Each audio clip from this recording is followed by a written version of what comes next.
The Dallas Wings just made a selection who could determine the future of the team. Azzi Fudd will join Paige Beckers, Arike Agumbawale, and other players in trying to build a winning culture. Yeah, Jobin Punniker is live at the team's watch party in downtown Dallas. Jobin, how are fans feeling about that pick?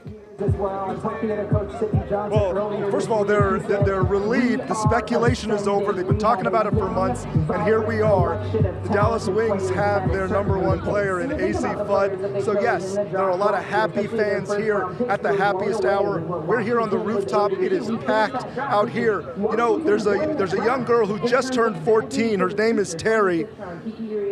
Terry, you just turned 14, right? You had a birthday. You had a birthday wish. What would it be? That's actually a really good question. I don't actually have birthday wishes. It was going to be the draft. I thought who they were going to choose. I mean, that wish already happened. All right. So, why did you like Azzi Fudd, and how excited are you right now? I'm like, at a scale of 1 to 10, I'm 1,000,000%. Like, I'm 1,000,000. What is it about Azzi Fudd for you? She's just a really good player. She's also like, she has a really good vibe for the Dallas Wings, and also it'd be really insane to split up Paige and Azzi. So. Well, happy birthday. We're going to go to Josh and Allie here, major Connecticut fans, and obviously Azzi Fudd fans. She's got a cardboard cutout of Azzi. We just love her. We're so excited. I couldn't be happier. She's going to be a great pick for Dallas, and I'm happy Paige and Azzi are back together. I'm just now hearing about Paisley. What's Paisley?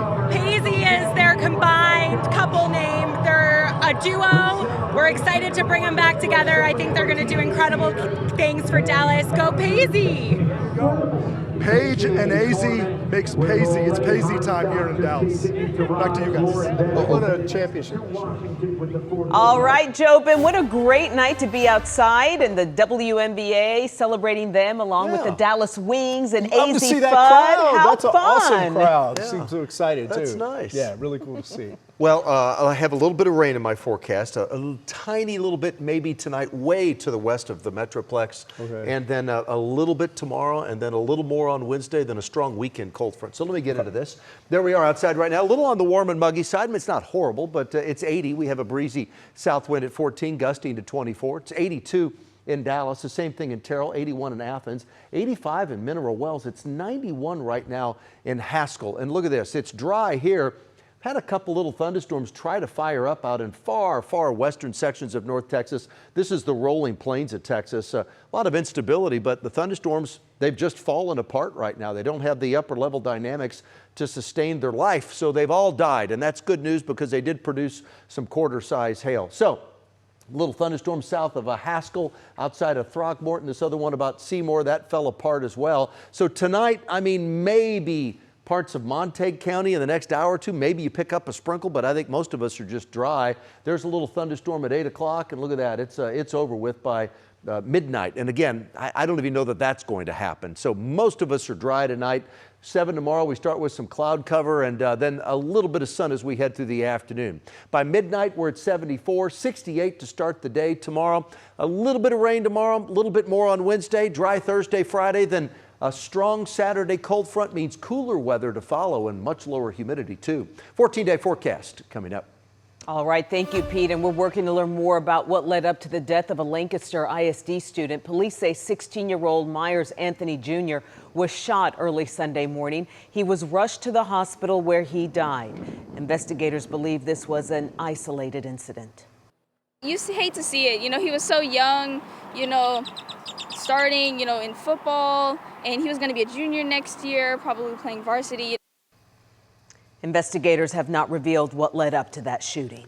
Now to a developing story near Houston. A contractor was found dead in the home he was renovating, and his co-worker is now under arrest. The Harris County Sheriff says Juan Salinas went missing Friday, and yesterday a woman found his body at the home in Spring. Investigators haven't revealed how he died, but say it was not an accident, and tonight authorities have charged his co-worker, Josu Chornillo, with murder. Well, here are three things to know tonight. Deliberations are underway in the antitrust trial against Live Nation. 34 states, including Texas, say the owner of Ticketmaster has driven up prices for fans and has become a monopoly. Live Nation argues the ticket industry is largely controlled by artists, sports teams, and venues. The company already settled the case with the DOJ and agreed to pay $280 million. Sales of previously occupied homes hit their lowest pace in 9 months. Right now is typically the biggest time of the year in the housing industry. This could be good news for buyers because sellers could have lower prices. Athletic wear brand Lululemon is denying claims tonight that its products contain forever chemicals. Today, the Texas Attorney General launched an investigation into whether the clothes contain PFAS. Lululemon says it has high safety standards and handed over the documentation that AG is asking for. Right now, investors are holding out hope that peace talks with Iran will resume. The stock market ended in positive territory despite rising oil prices, and that won't change anytime soon, given the new developments in the Strait of Hormuz. Right now we have a blockade. President Trump says the U.S. will blockade ships entering or exiting Iranian ports in an attempt to cripple its economy. Iran is doing absolutely no business, and we're going to keep it that way. If you don't obey my order, you will be targeted. Out. The Persian Gulf already perilous. U.S. Navy warship. Last warning, last warning. And Iran now releasing this video claiming to show a tense standoff between Iranian forces and a U.S. destroyer crossing the strait this weekend. If you see any warship in your vicinity, keep a distance more than 10 miles from them, because I'm ready to open fire on them without any warning. President Trump warned Tehran any Iranian who fires at us or at peaceful vessels will be blown to hell. On social media, Iran's Speaker of the Parliament dismissed his threat, writing, "Enjoy the current pump figures with the so-called blockade. Soon you'll be nostalgic for $4 to $5 gas." United States, unfortunately, have miscalculation about the capacity and capability of Iran. A marathon 21-hour-long peace talks led by Vice President Vance failed this weekend. President Trump says the sticking point, Iran's nuclear weapons program. Iran will not have a nuclear weapon. And we agreed to a lot of things, but they didn't agree to that. President erupted at Pope Leo over the weekend on Truth Social for the Pope's opposition to the war in Iran. After calling the Pope too liberal and weak on crime, the president said he would not apologize despite the backlash. He was very much against what I'm doing with regard to Iran, and you cannot have a nuclear Iran. Much of this started when Pope Leo said last week the president's threat to destroy Iranian civilization was unacceptable. President Trump has said what he is doing is protecting the U.S. and the world at large from nuclear conflict. Today, Pope Leo had this to say.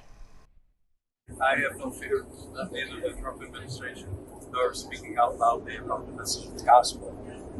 And that's what I believe. I am called to know what the church is called to do. We're not politicians.